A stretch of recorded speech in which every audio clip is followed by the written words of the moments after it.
भारत के गौरवपूर्ण इतिहास में अनेकों शक्तिशाली राजा महाराजा हुए हैं, जिन्होंने अपने शौर्य, पराक्रम, युद्ध कला और ज्ञान की वजह से इतिहास में विख्यात हो गए। आज हम बात करने वाले हैं एक ऐसे ही प्रतिभाशाली योद्धा के बारे में, भारतीय भूमि पर जन्मे एक ऐसे राजा जिनके सामने विश्व विजेता बनने का गुरूर रखने वाला सिकंदर भारत को जीतने का सपना भूल गया। भारत का वो राजा जिनकी कहानियां यूनानियों के किताबों में भी सम्मान के साथ दर्ज है। उनका नाम था सम्राट पुरु। तो दोस्तों, अगर अब तक आपने मेरा चैनल सब्सक्राइब नहीं किया है तो कर लीजिए। मेरा कंटेंट आपके सभी एग्जाम के लिए उपयोगी है, जहां इतिहास से प्रश्न आते हैं। पुरु, जिनको यूनानियों ने अपनी पुस्तकों में पोरस के नाम से संबोधित किया है, इनका जन्म पंजाब के सुरसेन वंश में हुआ था। इन्हें यदुवंशी भी कहा जाता है। ये राजा बमनी और माता अनुसुईया के पुत्र थे। इनकी पत्नी का नाम लची था।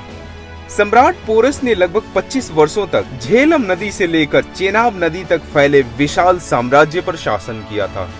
ये दोनों नदियां वर्तमान समय में पाकिस्तान में बहती हैं। सम्राट पोरस का समय 340 ईसा पूर्व से लेकर 315 ईसा पूर्व तक माना जाता है।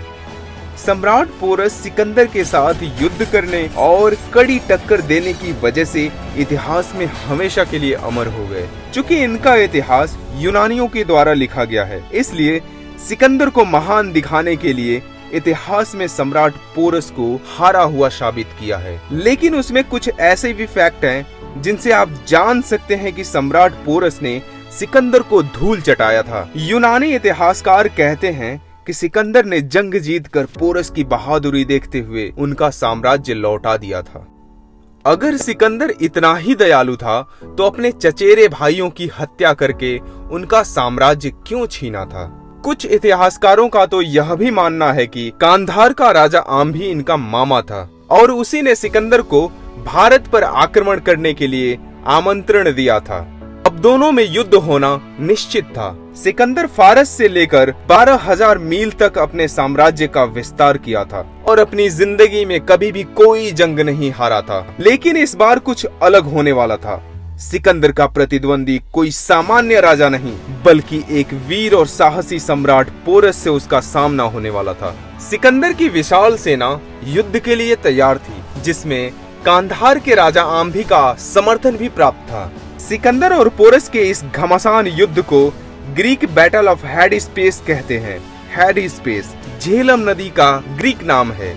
यह युद्ध 326 ईसा पूर्व में लड़ा गया था। ग्रीकों को यूनानी भी कहा जाता है। सिकंदर जब अपनी सेना लेकर झेलम नदी के किनारे पहुंचा तो दूसरी तरफ सम्राट पोरस अपनी सेना लेकर तैयार खड़े थे।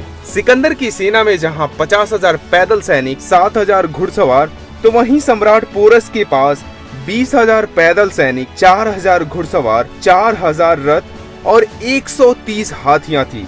हाथियों को देखकर सिकंदर के होश उड़ गए थे। नदी में पानी का बहाव बहुत तेज होने के कारण आसानी से पार नहीं किया जा सकता था। सिकंदर ने ये फैसला लिया कि रात के अंधेरे में कुछ सैनिकों के साथ ये नदी को पार करेगा और कोई आसान रास्ता खोजेगा। सिकंदर अपने चुने हुए 11,000 सैनिकों को लेकर उत्तर की ओर चला गया और एक ऐसा रास्ता खोज लिया जहां से नदी को आसानी से पार किया जा सकता था। सम्राट पोरस को जब ये बात पता चली तो अपने बेटे को कुछ सैनिकों के साथ उत्तर की ओर भेजा ताकि सिकंदर को नदी पार करने से रोका जा सके। नदी पार करने के बाद सिकंदर को रोकना मुश्किल हो गया और सम्राट पोरस का बेटा वीर गति को प्राप्त हो गया। अब सिकंदर की टक्कर सीधा सम्राट पोरस से होने वाली थी। सम्राट पोरस अपने 130 हाथियों को सिकंदर की सेना के सामने चट्टान की तरह खड़े कर दिए। सिकंदर हाथियों को देखकर हैरान रह गया। युद्ध में भारतीय हाथियों ने यमनों की ऐसी तुड़ाई की, बड़े बड़े जंग जीतने वाले यमन लगातार 8 घंटे लड़ने के बाद भी युद्ध को जीत नहीं पाए। इस युद्ध में दोनों तरफ के कई हजार सैनिकों ने अपने प्राणों की आहुति दे दी। ऐतिहासिक स्रोतों से ऐसा पता चलता है कि युद्ध के दौरान भारी बारिश हो रही थी, जिसने युद्ध को और भी भयंकर बना दिया। सिकंदर जब अपनी सेना का बुरा हाल देखा तो सम्राट पोरस के पास संधि का प्रस्ताव भेजा। जिसे सम्राट पोरस ने तुरंत ही मान लिया। इतिहास में इस बात पर कई जगह बहस मिलती है कि सिकंदर और पोरस की जंग में विजेता कौन था, लेकिन पूर्णतः इस बात पर प्रकाश नहीं पड़ा कि इस जंग को सच में कौन जीता था। लेकिन दोनों राजाओं के बीच एक संधि हुई थी। संधि के अनुसार सम्राट पोरस सिकंदर के प्रति वफादार रहेंगे, आगे के अभियान में सिकंदर की पूरी सहायता करेंगे। बदले में पोरस को वो भी राज्य मिलेगा जो सिकंदर व्यास तक नहीं जीतेगा।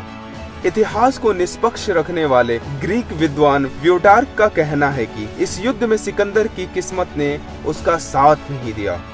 इस बात से भी पता चलता है कि सिकंदर ये जंग नहीं जीत पाया था। दरअसल सिकंदर के युद्ध अभियान में उसके कुछ चापलूस इतिहासकार रहते थे जो उसकी सफलताओं को बढ़ा चढ़ा कर लिखते थे और नाकामियों को छुपा लेते थे। सिकंदर भले ही एक कुशल सेनापति था, पर साथ ही वो अत्यंत अत्याचारी और शराबी व्यक्ति था। उसके कारनामों के बारे में इतिहासकारों ने बहुत कुछ लिखा है। सम्राट पोरस बहादुर थे या स्वार्थी? भारतीय इतिहासकार सम्राट पोरस को एक बहादुर राजा तो बता देते हैं, लेकिन ये नहीं बताते कि बहादुर होने के साथ साथ स्वार्थी भी थे। जब सिकंदर को रावी और ब्यास नदी के बीच पड़ने वाले हिंदू गणराज्यों से कड़ी टक्कर मिली तो पोरस ने सिकंदर के साथ मिलकर युद्ध किया था। जब कठ गणराज्य के लोगों से सिकंदर का मुकाबला हुआ तो वो इतनी बहादुरी से लड़े कि पोरस को 20,000 सैनिकों को लेकर युद्ध में जाना पड़ा था। लेकिन कठों की बहादुरी से यूनानी सैनिकों के पसीने छूट गए थे।